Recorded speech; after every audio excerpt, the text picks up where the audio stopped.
Sebuah insiden pengeroyokan yang melibatkan 2 anggota TNI dan seorang petugas keamanan terjadi di perumahan Ryan Residence, Kecamatan Mertoyudan, Kabupaten Magelang. Peristiwa ini berlangsung pada Minggu, 23 Maret 2025, sekitar pukul 15.30 waktu Indonesia Barat dan menjadi viral di media sosial setelah video keributan tersebut beredar luas. Dalam video yang beredar, terlihat sejumlah orang terlibat dalam keributan, dengan salah satu pelaku yang menggunakan senjata tajam. Ketua RT Ryan Residence, Jarwoko, menjelaskan bahwa keributan bermula dari laporan warga mengenai 2 orang yang mencurigakan sedang mencari kunci motor yang hilang. Kami ditelepon oleh salah satu warga yang melaporkan ada orang mencurigakan. Salah satu orang itu namanya BW. Kebetulan saat kejadian ada pertanyaan soal kunci yang hilang, tapi kami tidak tahu pasti bagaimana awal mula keributan itu.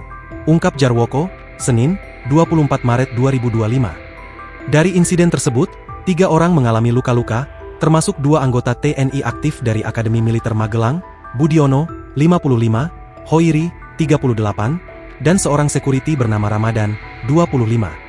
Ketiga korban langsung dilarikan ke Rumah Sakit Merah Putih untuk mendapatkan perawatan medis. Budiono mengalami luka di kepala dan tangan kanan, sementara Hoiri dan Ramadan mengalami luka akibat senjata tajam. Jarwoko menambahkan, kedua anggota TNI tersebut berusaha melerai perselisihan yang terjadi di lokasi kejadian. Korban keduanya itu sebenarnya ingin meleraikan dan menanyakan apa sih permasalahannya. Kalau dilihat dari si korban itu sebenarnya sudah lerai, tapi yang di belakang-belakang itu yang bikin onar. Jelasnya, Kapolresta Magelang, Kombes Pol Herbin Garbawiyata Jaya Sianipar, mengonfirmasi bahwa sejumlah terduga pelaku pengeroyokan telah diamankan pada Senin dini hari. Pihak kepolisian masih mendalami motif di balik tindakan tersebut. Pelaku sudah diamankan subuh tadi. Saat ini masih dalam pemeriksaan intensif untuk mengetahui motifnya. Yang jelas, pelaku lebih dari 1 orang, kata Herbin.